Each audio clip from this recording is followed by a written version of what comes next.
Okay guys, যদি school গেমে পিঙ্কি ব্যাংকটা কি ভাঙে যায় তখন কি হবে?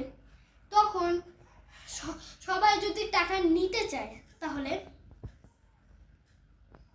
পিঙ্ক সোলজাররা সব টাকা নিয়ে নেবে, কিন্তু তারা ফ্রন্টম্যানের অনুমতি ছাড়া নিতে পারবে না।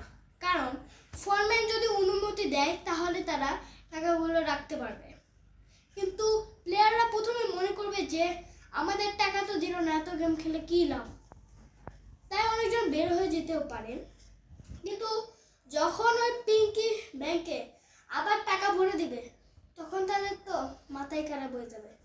আর যদি আপনারা বিশ্বাস না হয় তাহলে কমেন্টে লিখেন কার কার বিশ্বাস হয়েছে আর কার কার বিশ্বাস হয়নি, আর লাইক সাবস্ক্রাইব করে দেখা দিবেন যে এগুলো সত্যি নাকি মিথ্যা। ওকে, দেখা হচ্ছে পরের ভিডিওতে।